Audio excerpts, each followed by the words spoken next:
Fernanda trabaja con niños y niñas con discapacidad desde una perspectiva de derechos y cuenta con experiencia en el acompañamiento a familias con niños en proceso de diagnósticos de trastornos del neurodesarrollo. Su posicionamiento desde el modelo social de la discapacidad le permite poner el foco en el contexto de las infancias como facilitador u obstaculizador del desarrollo saludable de las mismas. En este sentido, se espera que podamos revisar las prácticas cotidianas dentro de los espacios para poder ofrecer precisamente una mirada inclusiva. En este sentido, Fernanda también nos va a compartir algunas palabras en relación a la despatologización de las infancias y el respeto por las diversidades en todos los centros de desarrollo infantil y espacios de primera infancia. Así que, Fernanda, te pasamos la palabra, bienvenida. Y muchas gracias. Primero que nada, quiero decirles que para mí es una emoción enorme ver toda esta gente acá, todas estas personas, todos nosotros y nosotras estamos acá tratando de construir un mundo más accesible, más inclusivo y más universal para las infancias en general.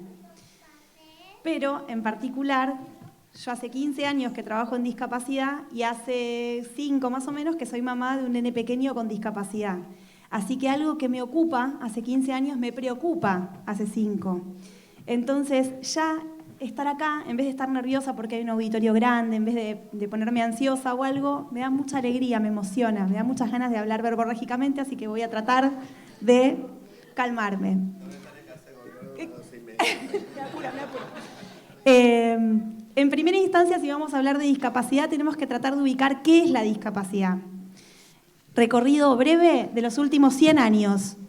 Hace 100 años las personas con discapacidad no eran personas, eran subhumanos, no tenían ningún tipo de derecho y eso estaba bien. Hace 40 años descubrimos que había personas con discapacidad y que no necesariamente había que encerrarlas, pero había que normalizarlas. Entonces, el primer acercamiento a las personas con discapacidad fue a través de algo que hoy sabemos que es una forma de discriminación, que es el capacitismo. Y es hacernos creer que todos tenemos las mismas oportunidades y hacerle creer a la persona que tiene discapacidad que es un problema de ella su discapacidad. Entonces, hay que trabajar, rehabilitar para que esa persona llegue a ser igual al resto. Imposible. A medida que avanza el siglo XX, los derechos humanos, gracias, avanza algo maravilloso y es los discursos en primera persona. Dejamos de hablar nosotros de la discapacidad y son las personas con discapacidad las que dicen, escúchennos, dejen de legislar para nosotros y llámenos a nosotros. Las primeras leyes que existen para las personas con discapacidad, en vez de ser ampliatorias de derechos, eran recortadoras de derechos. O sea, era cederle la responsabilidad total de las decisiones de la persona con discapacidad a un otro. Eso fue lo mejor que pudimos hacer en un inicio. Fue como apagar un incendio, digamos, hasta tanto alguien se dio cuenta que teníamos que, como ahora, que nos empezamos a dar cuenta que hay que escuchar a las infancias, bueno, en algún momento dijeron, pará, capaz que son personas. Y ahí, en una construcción que llevó muchísimos años y que tenemos el honor de que un argentino del Partido Radical, que nunca recuerdo su nombre, formó parte, se termina construyendo este documento jurídicamente vinculante que se llama la Convención de los Derechos de las Personas con Discapacidad, que es un hito que generó una fractura, por suerte, con todos los paradigmas anteriores. Todavía todos los paradigmas que dije antes siguen conviviendo. Todavía se encierra a las personas con discapacidad, todavía queremos rehabilitar a las personas con discapacidad, que no está mal, no es que esté mal. Lo que está mal es el enfoque y es la despersonalización de esos procesos terapéuticos. Yo soy rehabilitadora.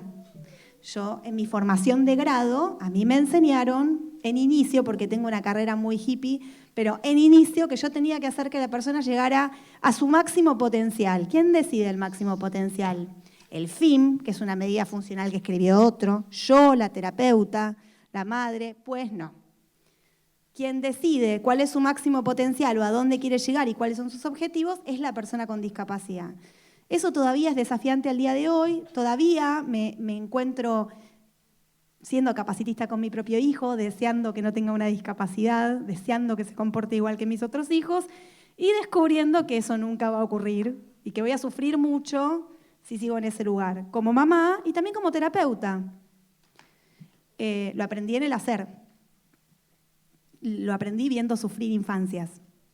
Lo aprendí en espacios terapéuticos en los cuales yo era la persona que estaba torturando a un niño o una niña pretendiendo algo que nunca iba a ocurrir y que si ocurría no iba a tener ningún sentido. Nadie quiere torturar a ningún niño ni ninguna niña, todos lo hacemos todo con mucho amor. Lo que pasa es que, por suerte, cada vez más la ciencia también empezó a trabajar en primera persona. Los investigadores dejamos de estar atrás de una mampara y nos empezamos a poner en la situación de juego y empezamos a descubrir que lo significativo es lo que tiene que orientar siempre cualquier espacio de lo que sea. No tenemos siempre la suerte de trabajar de lo que nos gusta. Tengo la suerte de trabajar de lo que me gusta, pero para trabajar de lo que me gusta no tuve suerte. Me esforcé. Mi marido tiene tatuada mi matrícula en el brazo, con una cadena de moto, porque él tiene una mensajería de motos y gracias a esa mensajería yo pude estudiar, ya teníamos hijos, y yo, gracias a la mensajería, yo hacía la facturación, yo colaboraba igual, pero gracias a eso pude bancar mis estudios universitarios porque es caro, incluso estudiar en una universidad pública. Pero bueno, volviendo a la discapacidad, llegamos a la Convención de los Derechos de las Personas con Discapacidad, que es de alguna manera el marco teórico del modelo actual en discapacidad, que es el modelo social de la discapacidad, que es maravilloso.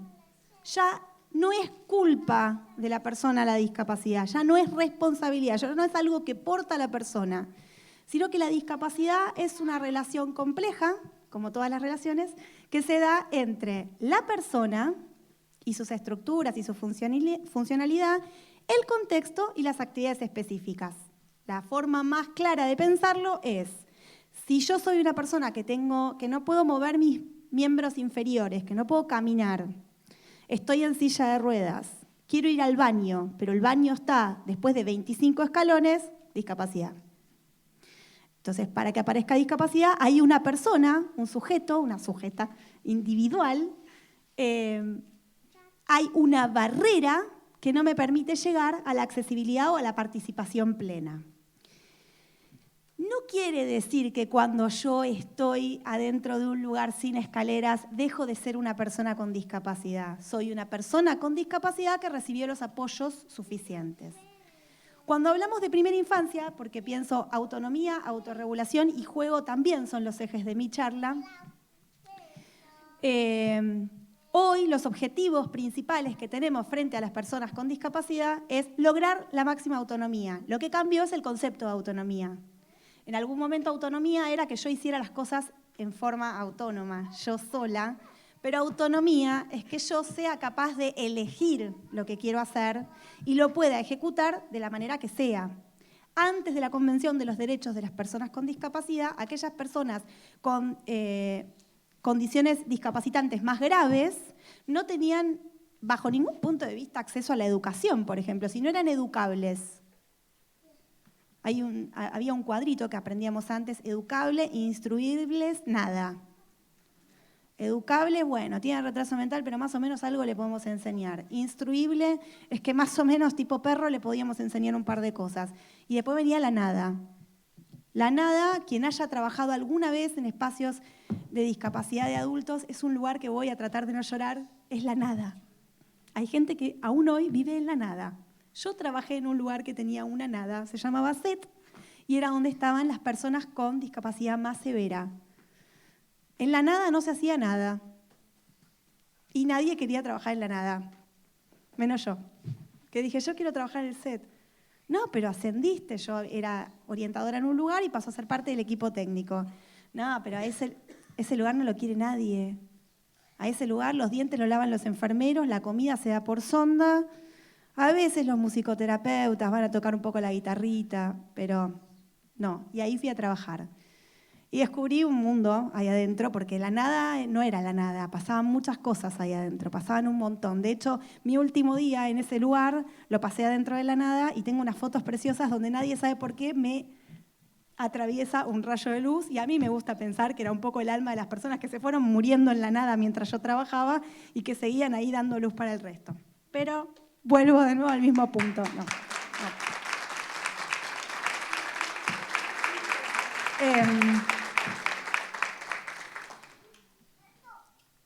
Llegó el modelo social de la discapacidad y con esto pasamos de querer integrar a las personas con discapacidad, entonces más o menos que vayan un poquito a la escuela, más o menos que vayan un poquito a la plaza, más o menos a la inclusión.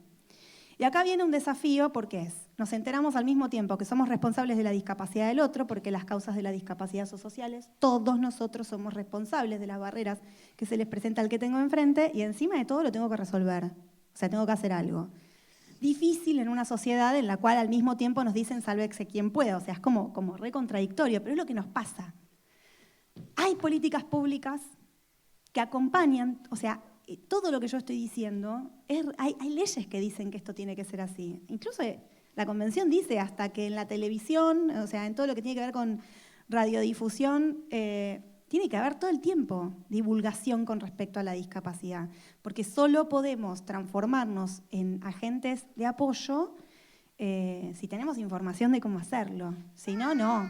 Si veo a una persona con ceguera y le digo no vidente, que está mal dicho, es ceguera, baja visión, no vidente no existe, y la quiero ayudar a cruzar la calle dándole la mano como si fuese un chico de 5 años, la persona se va a enojar, la inclusión no existió, digamos, hay maneras de acompañar y eso debería enseñarse en las escuelas y en diferentes lugares porque es nuestra responsabilidad. Vuelvo al rol fundamental de todas las personas que están acá, con el cual considero que es fundamental. Porque si los niños y las niñas con discapacidad no pueden ser incluidos en los espacios de primera infancia, quedan excluidos del sistema educativo de entrada y ya quedan relegados a la oscuridad. Difícilmente logremos una sociedad inclusiva si los niños y las niñas sin discapacidad no comparten desde el primer momento la vida con las personas con discapacidad. Seguro que en todos sus espacios ya han transitado niños y niñas con discapacidad y más allá del desafío habrán descubierto que los niños y las niñas tienen el don innato de la inclusión, más o menos como pueden, pero digamos, no naturalmente un niño o una niña va a señalar y va a decir no tiene piernas, no puede ir, lo van a empujar y lo van a llevar. Pero para eso se tiene que generar, tenemos que perder el miedo al cuco de la discapacidad y se tienen que generar estos espacios. Y para eso me vuelvo a la introducción de toda esta jornada. Todo lo que se dijo al principio, todo lo que se dijo, yo respiré. Porque dije, ay, capaz tengo que decir algo malo, algo que ofende a alguien. Y escuché todo y dije, no voy a decir nada que ofenda a nadie. Porque todo lo que se dijo al principio es todo lo que tiene que pasar. La intersectorialidad, el trabajo interdisciplinario, la paridad, todos en la comunidad, todas las personas en la comunidad. No tenemos escalafones ni estatus. Tenemos que perder eso. Todas las personas conformamos la comunidad y el diálogo tiene que ser espontáneo, de 2 vías, compartido. Y esto, en lo que tiene que ver con inclusión, particularmente se tiene que dar. ¿Por qué? Porque yo les tiro la pelota de que es responsabilidad de la sociedad la inclusión, pero ustedes me dicen, sí, claro, pero vení a ver lo que nos pasa en el espacio. Tenemos un nene o una nena, por ejemplo, con TGD, que tiene severas dificultades de autorregulación para ser un niño o niña de 4 años, revolea cosas por las cabezas de sus compañeros. Bueno, ahí viene la Convención de los Derechos de las Personas con Discapacidad y la CIF a darnos la mano de nuevo. Eso es la barrera, por ejemplo, en este caso. La barrera se construye entre la imposibilidad cognitiva por cuestiones que tienen que ver con la neurobiología de este niño o esta niña para desarrollar la autorregulación, la necesidad de autorregulación para permanecer en un espacio con otros y las actividades en las que finalmente no puede participar porque le tira todos los bloques de madera por la cabeza a los compañeros o las compañeras. Ahí es donde tiene que aparecer el apoyo. Y el apoyo principal para las personas con discapacidad no son los apoyos formales como una terapia o una silla de ruedas. El apoyo principal somos las personas, son los vínculos. Entonces, no tengo recetas, porque incluso vivo con un niño con una discapacidad severa y todos los días me encuentro con bloques revoleados a la cabeza y cosas así que en el momento me desesperan y creo que hay una frase que usamos con mi marido que tenemos mucho humor negro, hoy tiene un día incompatible con nuestra vida. O sea, cuando tiene días terribles, es incompatible con la vida, con esto. O sea, es imposible si te está tirando un bloque por la cabeza, te muerde, te tira el pelo. No sabes lo que quiere, no se puede comunicar, no lo puedo entender. No, es un montón. Bueno, si a ustedes les pasa, imagínense a las familias de ese niño, les pasa 83 veces más. Y a veces esa familia lo oculta porque tiene miedo. Si dice la verdad, no lo van a aceptar a su hijo. Cierren los ojos e imagínense que no acepten a su hijo. Cierren los ojos e imagínense que alguien crea que su hijo no es incompatible con la vida del resto. Es un horror. Te desgarra al medio. Ahí es donde tenemos la suerte de no ser los padres o madres de ese niño o esa niña y tenemos otro rol y ese otro rol nos permite contar o articular con otros espacios para construir herramientas de apoyo que permitan la participación de ese niño o esa niña. Y por ejemplo, hay un montón de estrategias de corregulación, hay un montón de formas de colaborar para donarle regulación. Yo les mezclo todos los términos, los cognitivos, los psicoanalíticos, todo, porque lo que descubrí es que ninguna corriente tiene la meca de nada, pero si trabajamos en conjunto, entre todos armamos prácticas realmente inclusivas y personalizadas. Hay estrategias muy buenas vinculadas a la corregulación o a la permanencia de un niño o una niña en un espacio, vinculadas a la discapacidad, que son muy frías. Entonces son buenas estrategias para apagar un incendio, pero en lo cotidiano son un horror, porque le quitamos toda posibilidad de subjetivación a ese niño o a esa niña. Y acá entramos otra vez en el tema autonomía. Entonces, ¿cuál es el desafío? El desafío es cómo brindarle autonomía a un pibe que capaz que lo tengo que tener agarrado el brazo todo el tiempo así. Ah, bueno. Deconstruyamos el concepto de autonomía y empecemos por entender que autonomía en primera infancia es permitir la exploración, las veces que haga falta, permitir que la motivación de ese niño o esa niña sea la que orienta ese proceso de exploración. Suena tan poético y tan lindo y es tan difícil después en la realidad porque me vas a decir, no, pero cuando se hace caca se quiere meter la mano y tocar la caca y bueno, lamento decir que a veces algunos niños o niñas con trastornos del neurodesarrollo requieren esa instancia para descubrir que lo que sale de su cola es caca. ¿Es un horror? Sí. ¿Pasa? Sí. Re. Pero hay chicos y chicas sin trastorno del neurodesarrollo que también requieren de pasar por esa etapa.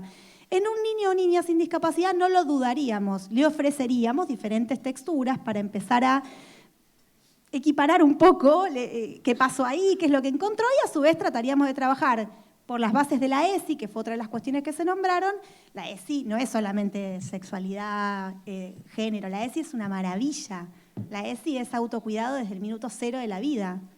La ESI tiene herramientas hasta de cómo cambiar a un niño o una niña. Maravillosas para deconstruir que es solo para un niño de 0 y empezar a pensar que capaz tengamos un niño o una niña de 5 que requiera cambiado de pañales porque nunca adquiera control de esfínteres y la ESI nos da herramientas maravillosas para que ese sea un buen momento también de aprendizaje. Volviendo a autonomía y exploración, no nos cabe duda que la mejor forma de aprendizaje es que el contexto sea facilitador de experiencias significativas y no que tenemos que andar estimulando todo el tiempo. Con las personas con discapacidad es igual. Lo único que se modifica en esos casos, en la mayoría de las veces, es el tiempo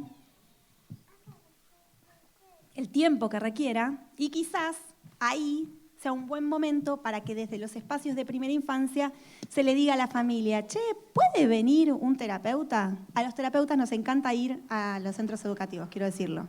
Nos gusta porque descubrimos cosas que no conocemos de ese niño o esa niña. Y si no se permite el ingreso o les parece mucho, aunque sea un Zoom breve. Sí. Pueden escucharme a pesar de... Bueno. Y no desde el lugar...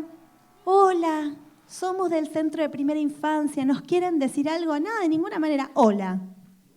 Nosotros somos este espacio que habita este niño o esta niña.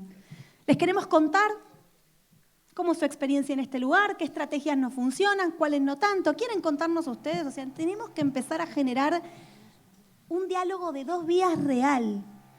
Porque en muchas ocasiones suele pasar que algunas personas terapeutas no tienen un cazzo de humildad y se piensan que tienen la meca, que te van a tirar la posta y que lo que pasa es que el educador docente, la educadora o lo que sea no sabe cómo hacer la estrategia y es mentira. No es lo mismo un pibe 1 a 1 en un consultorio, no es lo mismo una nena en su casa con su familia que estar en un grupo de seres diversos, llenos de historias, llenos de cuestiones distintas atrás y además tener el desafío de tener que construir apoyos específicos y más elevados para un niño o una niña con discapacidad.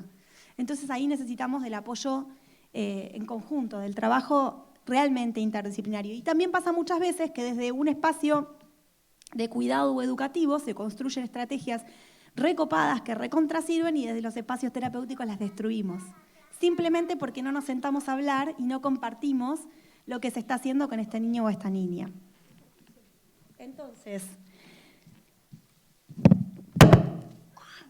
Entonces, para pensar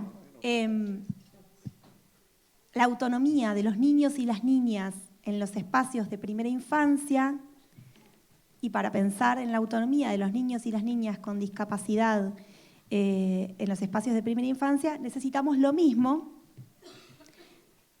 Lo que va a modificarse es el nivel de apoyo que van a requerir. Si en general a un grupo de niños y niñas se les presentan ciertas actividades y esos niños o niñas de entrada las cazan al vuelo, por ejemplo, Sabri decía, los niños y las niñas aprenden por imitación. Muchos niños y niñas con trastornos del neurodesarrollo no tienen capacidad de imitación, no tienen neuronas espejo, no ocurre ese aprendizaje vicario que sí ocurre con el mismo, pero hay formas de que eso aparezca a través del modelado, y acá les traigo algo de TCC. O sea, a través de la capacidad de prestarle mi cuerpo al otro, literal. Vamos a pensarlo desde otras teorías más amorosas. Yo le presto mi cuerpo al otro, le presto mi sentir, le presto mi emoción y mi sorpresa por esto nuevo. Todas las personas que trabajamos con niños y niñas pequeños solemos, ¡ah! O sea, tenemos ese gesto exagerado, pero además lo sentimos. O sea, yo muchas veces, no sé, 179 millones de veces en el consultorio hice fluido no newtoniano, ese que es líquido pero es duro si lo tocas. Y cada vez que lo hago, es como que lo vuelvo a hacer y siento la misma emoción, no la estoy fingiendo. Porque en realidad lo que siento es como una cosa que me enardece el alma de lo que le va a pasar a ese, a veces no pasa, pero a veces no les importa, pero yo igual, a mí sí me pasa, digamos. Y eso, y prestamos todo lo que sí nosotros tenemos y que esa persona, porque no hay que tener eufemismos, es una realidad. Si alguno lee la CIF, que se las recomiendo, que es un instrumento que se utiliza para que todos los profesionales en el mundo hablemos igual de la discapacidad, la CIF habla de deficiencias estructurales o funcionales, pero no lo hace para centrarse en la falta, todo lo contrario, lo hace para centrarse en la persona, para definir ciertas cuestiones de la persona y que esa persona reciba los apoyos necesarios. El detalle de la CIF es que se usa codificada, o sea, hay un manual de la CIF que explica en detalle que tenemos que construir apoyos, que tenemos que reconocer las barreras, que tenemos que reconocer al sujeto, que tiene que estar la familia inmersa, que los contextos son tan importantes como la persona misma. Pero cuando lo escribimos en un papel, lo escribimos, es una pavada, pero está buena, lo escribimos con letras y números. Entonces, cuando vos agarras algo codificado por la CIF, no dice, esquizofrénico, no puede salir a la calle, hay que encerrarlo.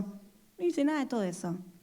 Incluso hasta la CIF codifica los contextos. Entonces, permite que algo necesario para que los derechos se cumplan, que es lo que hoy llamamos CUD, que ojalá se llame distinto, Certificado Único de Discapacidad, ojalá algún día se llame distinto, permite que en el CUD figure si la persona, aparte de tener una discapacidad X como autismo, también saber si tiene alguna cuestión orgánica que concomitante o no, o sea, porque la tuvo, digamos, pero armar algo completo que permita construir, que permita el acceso a los derechos de ese niño y de esa niña, porque justamente el CUD, aunque no amo que se llame Certificado Único de Discapacidad y no amo la forma en que funciona el mundo funciona así y el CUD es una ampliación de derechos. Sí, adelante. ¿No se supone que en algún punto está la perspectiva donde dice prestaciones? ¿Viste? Que dice, por ejemplo, transporte con acompañante,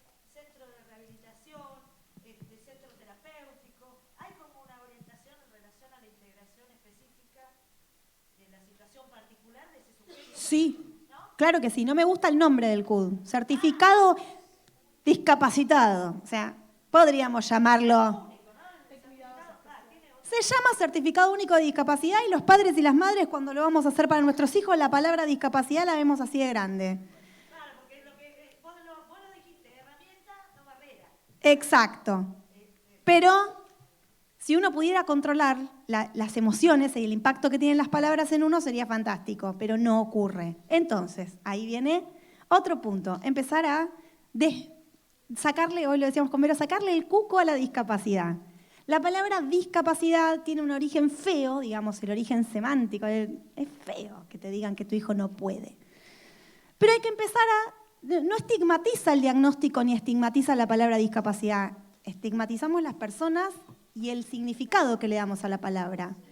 Si nosotros empezamos a modificar ese significado, el impacto va a ser menor. Ayer a la noche voy a contar una infidencia, pero como no voy a decir quién me lo dijo, una persona me escribió llorando a las 12 de la noche y me puso: hablo de inclusión y escondo a tal persona con discapacidad.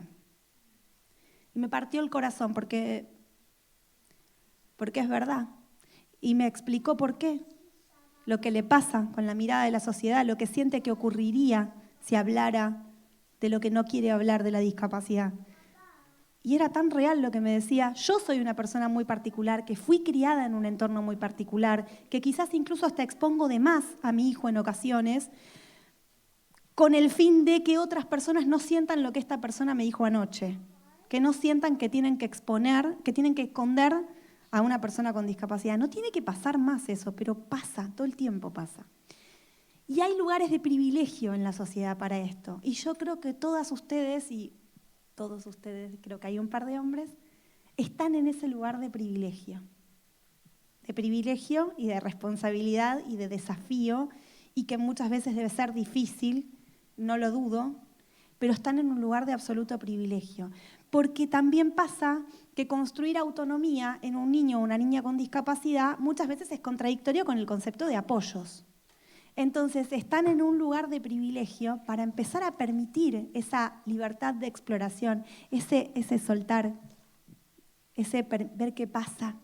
Y le solté, lo tienen agarrado todo el tiempo porque corre y se escapa. Pero agarré y me fui al patio. El patio es seguro. Los patios de los jardines, de los centros de primera infancia están hechos para que los niños y las niñas no se escapen, hay pocos riesgos. Y le solté la mano y lo dejé correr libre. ¿Y sabes qué hizo?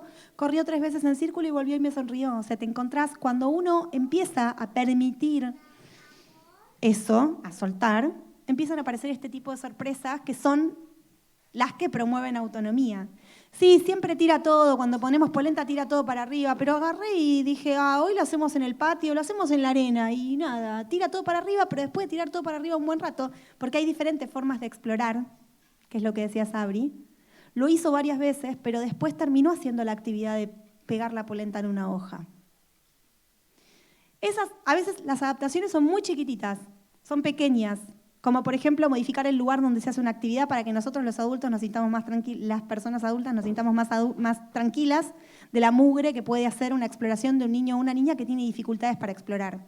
Entonces modificamos el lugar donde se hace la actividad y nos sentimos más tranquilos. Modificamos un material, entonces donde, no sé, trabajábamos con una pintura muy gomosa, fabricamos con maicena y témpera una pintura que se puede chupar, entonces le dejamos a ese nene que chupa las pinturas pintar. No lo dejamos pintar porque se come la pintura.